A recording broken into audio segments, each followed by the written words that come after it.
aí, gente, tudo bem? Sejam bem-vindos a mais um vídeo do Parabólica. Eu sou o Pedro Renault, professor aqui do Parabólica. Meu óculos dá muito reflexo, eu sei, mas enfim, eu preciso dele. E hoje, atenção, vestibulandos aí do Universidade Federal do Paraná, vestibular dia 18 de julho, próximo aí, 15 questões em PDF para vocês. Primeiro link da descrição e também do comentário fixado. Atenção! 15 questões, hoje a gente vai responder as duas primeiras e vamos falar um pouquinho sobre essa prova. Então já se inscreve no canal se ainda não for inscrito, curte esse vídeo para ajudar o canal a crescer. Tem história do Brasil, geral, filosofia, sociologia, tem muito conteúdo completo para o Enem e demais vestibulares. E também não deixe de me seguir lá na Twitch, chegamos a 3 mil seguidores na Twitch, com algumas inscrições, com 50 e tantas inscrições. Estou muito feliz porque lá a gente está estudando diariamente, de segunda a sexta, a partir das 5h20, 5h30 da tarde, a gente está lá estudando. Vocês têm noção do que é isso? Prepara podcast, grava podcast, prepara a aula. E a gente faz exercícios lá, a gente tem feito questões de Enem, já preparamos a aula de Segundo Reinado, Era Vargas. E lá eu disponibilizo os materiais que a gente produz, eu disponibilizo em PDF para vocês. Então não deixe de me seguir também. Vou deixar o link na descrição, procura aqui na descrição, link da Twitch, lá, live, link de lives e tal. É muito importante que vocês chegam lá e me sigam, acompanhem as lives, porque assim a gente continua fazendo trabalho por lá também. Vamos falar rapidinho aqui do vestibular. Hoje a gente vai fazer questões de história do Brasil. Esse PDF que eu estou mandando para vocês aí agora. A gente vai fazer o de geral também, são 15 questões, não são 10, são 15, dos últimos vestibulares, para a gente ver como é cobrado. Eu já adianto vocês. Diferente da UERJ, a Universidade Federal do Paraná cobra de A a E, então nesse sentido se assemelha ao Enem. Muitas questões são parecidas com o Enem, só que é um vestibular que tem algo a mais em relação a como é cobrado. É cobrado, falando um pouco das estruturas, a estrutura das questões, tá? Tem muita questão na Universidade Federal do Paraná que é aquela de achar somente uma está verdadeira, de 1 a 3 estão verdadeiras, inclusive a primeira questão que a gente vai fazer hoje é assim, tem que ficar de olho nisso. E também, diferente do Enem, o Enem, ele são questões com alternativas de A a E, respostas de A a E, e você só tem que achar a correta. Certo? Só a alternativa correta. Se você estiver estudando só para o Enem, não se preocupe em achar incorreta, só correta. A Universidade Federal do Paraná tem respostas de A a E, assim como o Enem, tem textos, assim como o Enem, a maior parte dos vestibulares hoje em dia seguem o modelo próximo do Enem, só que ela também tem questões que pedem somente 1 a 4 são verdadeiras, mas o que vai diferenciar mesmo do Enem é aquela questão da incorreta. Algumas questões da Universidade do Paraná, Federal do Paraná, pedem que você escolha, ache a incorreta. E aí você tem que ficar muito de olho na leitura, porque às vezes a gente vai naquele ritmo só de achar correta, e se dá mal. Então toma muito cuidado com isso, porque algumas questões elas pedem incorreta na Universidade Federal do Paraná. Em relação a conteúdo, a gente viu na UERJ que é muito cobrado República. República em História do Brasil, em História Geral é muito cobrado século XX. Vocês lembram disso? A partir aí de Segunda Guerra Mundial, Guerra Fria, é muito cobrado. Chega até a Primeira Guerra Mundial, um pouquinho do século XIX de imperialismo, mas é muito mais... a gente viu que tem muito mais questão de guerra pós-Segunda Guerra Mundial e Guerra Fria, né? Segunda Guerra Mundial e Guerra Fria. Em História do Brasil, na Universidade Federal do Paraná, é um negócio muito mais amplo. Você vai ter questões relacionadas à colônia, ao império e à república. Então é muito mais diversificado. E a gente vai ver isso. Se vocês pegarem esse PDF para fazer, eu peço... Não só você que vai tentar a Universidade Federal do Paraná, mas que vai tentar outros vestibulares. Se você for tentar o Enem, por mais que tenham questões que sejam um pouquinho diferentes na estrutura do Enem, tem muita questão que é parecida e é conteúdo para você estudar, tá bom? E eu ainda estou pensando, de repente, utilizar algumas dessas questões e fazer em live na Twitch também, sabe? Mas enfim, vamos guardar por enquanto. Façam esse PDF, respondam essas primeiras questões comigo. A gente vai fazer 2 aqui agora. Então já na tela aí para vocês a primeira questão de 2018, leia o texto abaixo. O quilombo, já é uma questão já relacionada à colônia. O quilombo aparecia onde quer que a escravidão surgisse. Não era simples manifestação tópica.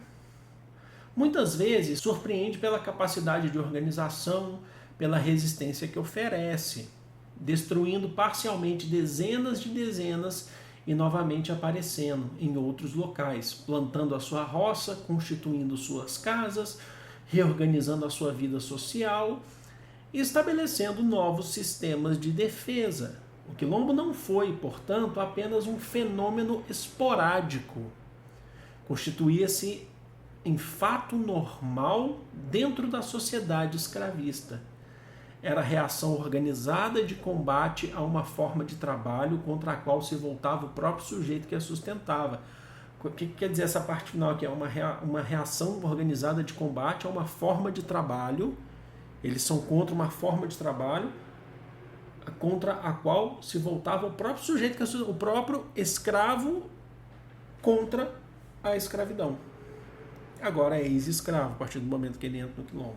A respeito da história dos quilombos no Brasil, considere as seguintes alternativas. Aí é uma questão daquela de achar 1, 2, 3, 4, quais dessas estão corretas. 1. Foi uma forma de organização dos escravos libertos que não encontraram lugar na sociedade brasileira após a abolição. 2. O quilombo marcou sua presença durante todo o período escravista, existindo praticamente em toda a extensão do território nacional. 3. Sua estrutura social respondia a uma lógica particularmente militar, que visava desestabilizar a estrutura social dos senhores de escravos. E 4. A quilombolagem se constituiu na unidade básica de resistência, fruto das contradições estruturais do sistema escravista, e sua dinâmica refletia a negação desse sistema. Assinale a alternativa correta. A. Somente a afirmativa 1 e 4 estão verdadeiras. A B fala assim, somente a afirmativa 1 e 3 são verdadeiras. A C diz, somente as afirmativas 2 e 4 são verdadeiras. A D diz, somente a afirmativa 1, 2 e 3 são verdadeiras. E a E diz, somente as afirmativas 2, 3 e 4 são verdadeiras.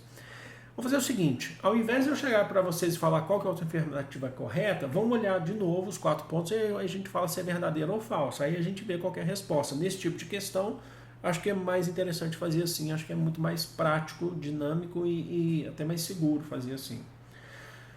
A afirmativa 1 fala assim, o quilombo então foi uma forma de organização dos escravos libertos que não encontraram lugar na sociedade brasileira após a abolição. É uma afirmativa incorreta.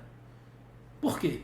Porque você está falando assim, olha o final, lugar na sociedade brasileira após a abolição. A abolição foi em 1888. Os quilombos marcaram, na verdade, um período maior do que isso. Os quilombos são desde o período colonial.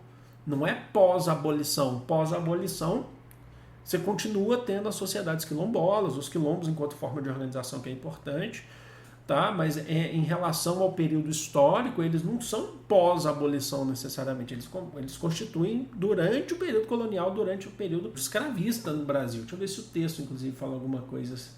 O texto está falando o tempo todo, está falando que é uma forma de resistência que aconteceu em todo momento. Então a 1 está errada. Vamos ver se a 2 é uma afirmativa correta. O quilombo marcou sua presença durante todo o período escravista, existindo praticamente em toda sua extensão do território nacional. Afirmativa correta, a 2. Então, ela já, inclusive a 2 contradiz a 1. Ele não foi pós-abolição, ele foi utilizado, existiu durante todo o período escravista. Né? Então, a afirmativa correta, a 2 está correta. Vamos ver se a 3 está correta. A 1 é incorreta, a 2 é correta e a 3. Sua estrutura social respondia a uma lógica particularmente militar, que visava desestabilizar a estrutura social dos senhores de escravo. E aí, gente? Essa pode ter gerado dúvidas em algumas pessoas, de repente, mas eu falo para vocês, é uma afirmativa incorreta, tá errado. Porque não respondia a uma lógica particularmente militar, é além do militar, é uma estrutura, uma lógica extremamente mais complexa do que militar, os quilombos. Porque quando a gente fala militar, é só organização militar dentro do quilombo. O próprio texto fala de plantar roça, de organizar, constituir casas. Então é mais do que uma lógica militar. O texto já fala isso pra gente. Então é incorreta a 3. E a 4, vamos ver. A quilombolagem se constituiu na unidade básica de resistência, Fruto das contradições estruturais do sistema escravista, a sua dinâmica refletia a negação desse sistema. Afirmativa, correta. A quilombolagem se constituiu uma unidade básica, era uma resistência dos africanos, dos ex-escravos, agora libertos, fugiram, de certa forma, contra o sistema escravista que existia. Então ela é uma unidade básica de resistência. Deixa eu explicar uma coisa para vocês. A gente não pode limitar um quilombo, ou a estrutura de quilombo, tá? Hoje a historiografia leva isso para a gente. Isso é muito importante que você saiba, eu sempre falo que é importante. Há só um local de fuga. Quilombo é muito mais do que isso. Quando a gente fala que é resistência, é uma unidade que se opõe ao sistema escravista. Lembra daquele processo que eu já falei para vocês assim mais de 200 mil vezes? Eu falei isso mais de 200 mil vezes mesmo. Que classes não conciliam. Lembra disso? Classes não conciliam. O cara é escravo ou ex-escravo, mas quando ele é escravo, ele não quer continuar naquela situação. Então ele não vai dar a mão para o seu senhor e falar assim, vou trabalhar para você de graça, você me maltrata, você me coloca no tronco. Não existe isso. E quando ele forma o quilombo, quando ele consegue entrar no quilombo, sair dessa estrutura e entrar no quilombo, ele quer que os seus pares, que os seus irmãos também saiam dessa. Ele se organiza para isso. O quilombo é uma forma de resistência. Quando a gente fala de forma de resistência, é muito além do que falar de fuga. Quando eu era criança, lá nos anos 80 e até os anos 90, até a LDB de 1996, falava assim quilombo como unidade de fuga. E é só isso. E não, ele é muito mais complexo, é uma organização, uma estrutura que luta contra o sistema escravista. Então a 4 está correta. Então, de 1, 2, 3 e 4, apenas 2 e 4 estão corretas. O que sobra para a gente, alternativa C. Somente as afirmativas 2 e 4 são verdadeiras, certo? Então, tranquilo, guardem bem isso, tá? Agora uma questão cobrada aí no vestibular 2020, recente, Universidade Federal do Paraná. Vamos lá então, vamos para a leitura dessa questão. Aqui no Brasil, tratou-se desde o início de aproveitar o índio, não apenas como obtenção dele, pelo tráfico mercantil de produtos nativos ou simplesmente como aliado, foi utilizado inclusive como aliado em guerra contra os franceses utilizaram contra os portugueses, né? Mas sim como elemento participante da colonização. Os colonos viam nele um trabalhador aproveitável à metrópole, um povoador para a área imensa que tinha de ocupar, muito além de sua capacidade demográfica.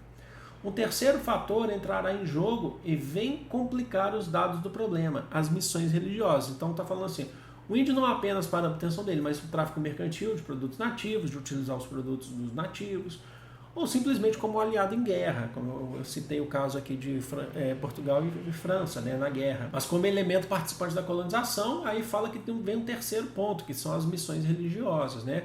A formação do Brasil contemporâneo, livro que eu super indico, do Caio Prado Júnior, super cobrado, inclusive, leiam Caio Prado Júnior. Formação do Brasil contemporâneo, questão agrária no Brasil, história econômica no Brasil.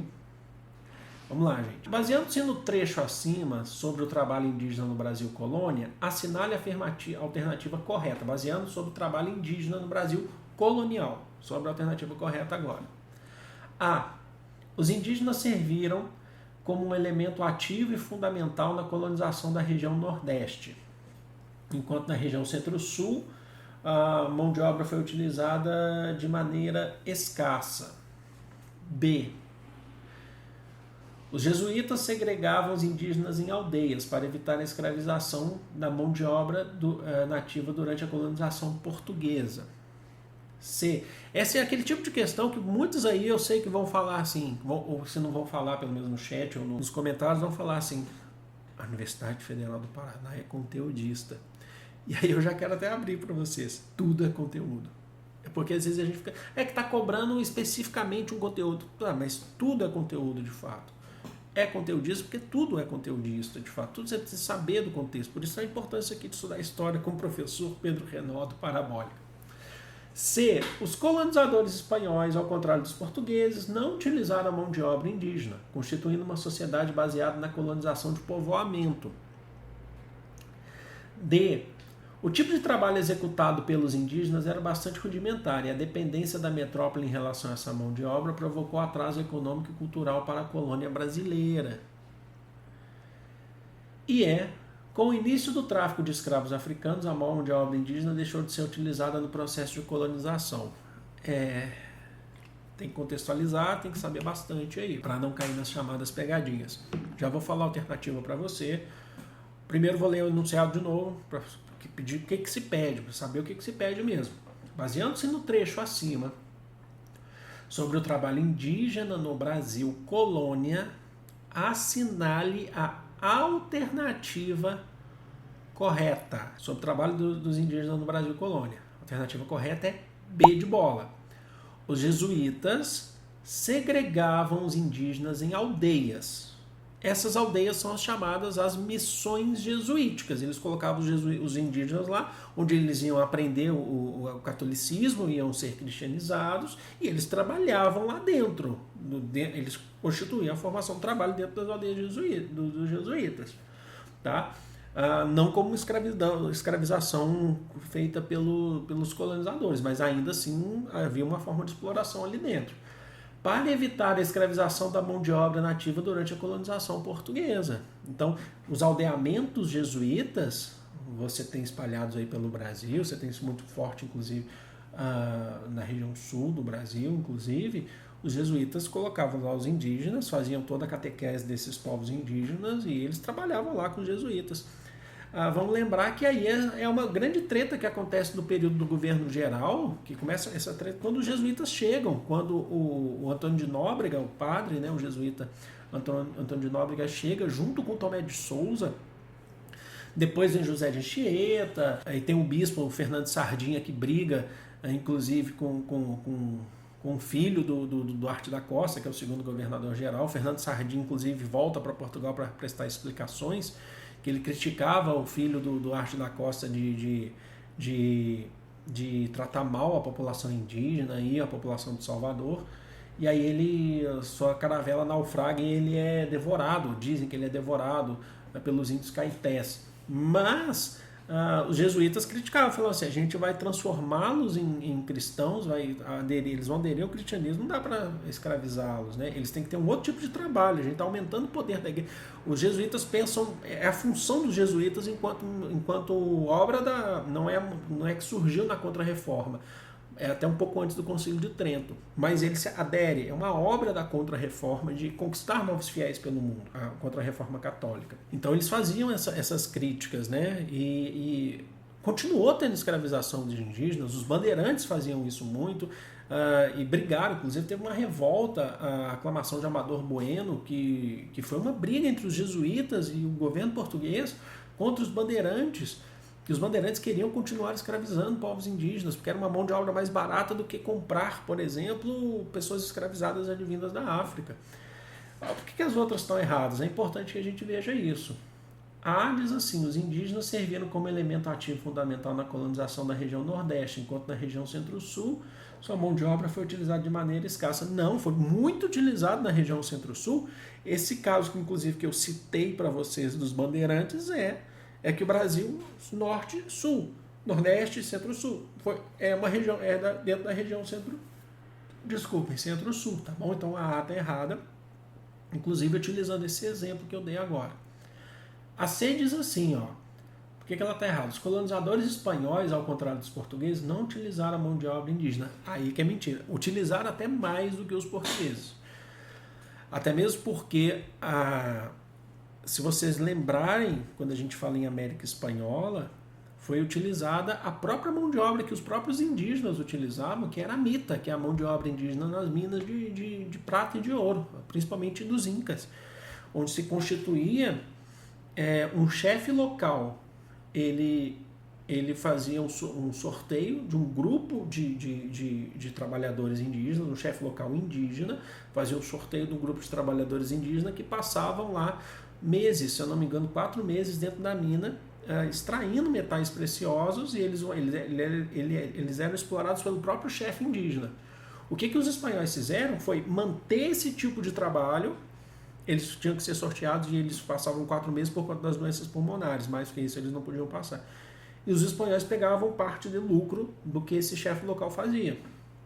E além do que, você tinha também a mão de obra encomenda também, que era outra mão de obra. Essa foi estabelecida pelos espanhóis, que os indígenas eles recebiam pagamento, e entre parte desse pagamento era a catequização. Eles também utilizaram muita mão de obra de escravizados africanos, mas eles utilizaram muita mão de obra indígena, tá? Muito mais do que o Brasil, até se a gente parar para pensar. Então a C está errada. A D está errada porque o tipo de trabalho executado pelos indígenas era bastante rudimentar. Essa aí pode ter confundido algumas pessoas. E a dependência da metrópole em relação a essa mão de obra provocou atraso econômico e cultural para a colônia brasileira. Pontos a se destacar. A metrópole não teve tanta dependência, até mesmo porque você teve a mão de obra de escravização, a escravização de pessoas africanas. Teve dependência mais no início, logicamente. E um outro ponto que eu quero destacar aqui nessa alternativa, que vocês têm que ficar de olho, é a questão de atraso econômico, tudo bem, mas o problema é atraso cultural. Porque quando a gente fala em atraso cultural, você está inferiorizando uma cultura, e não é o ponto que a gente pode chegar. Tá? O econômico é uma coisa, agora falar do cultural é uma outra coisa extremamente diferente. E a E fala assim, por que a E está errada? Com o início do tráfico de escravos africanos, a mão de obra indígena deixou de ser utilizada no processo de colonização. De jeito nenhum. A gente já falou dos bandeirantes, a gente falou... Inclusive, era possível escravizar indígenas legais, de forma legal pela colônia, pelo Estado português, quando o Estado português permitisse no que a gente vai chamar de guerras justas. É o seguinte, quando os colonizadores portugueses identificam uma etnia indígena que é nociva à colonização portuguesa, eles pedem permissão. Etnias indígenas que fazem guerra. Você tem registros, inclusive, de cartas pedindo para o rei de Portugal. Aquela etnia, que eles chamavam de tribo, né? Aquela etnia que está fazendo guerra contra a gente, eles não querem deixar a gente passar por um determinado local, então a gente tem que fazer uma chamada guerra justa contra eles, são povos nocivos à nossa colônia. E aí o rei de Portugal poderia conceder. Então continua existindo. Inclusive, continua existindo escravização de povos indígenas até o processo de abolição, de 1888, já no período do governo imperial. Eram poucos, eram menores, com certeza, mas continuou existindo. Tá bom? Então, nós fizemos essas duas questões. Reparem que a gente a gente fica mais tempo fazendo essas questões da Universidade Federal do Paraná, porque elas têm muito conteúdo para a gente estudar. Reparem que a gente fica mais tempo aqui, então a gente tem que fazer com muita calma essas questões. Elas têm muito mais conteúdo para a gente estudar. Mas eu espero que vocês tenham curtido, espero que vocês tenham gostado. Façam esses exercícios para a gente responder aqui em sala de aula. A gente responder aqui em vídeo, tá bom? Vou ficando por aqui. Amo vocês de coração. Grande beijo. Fui!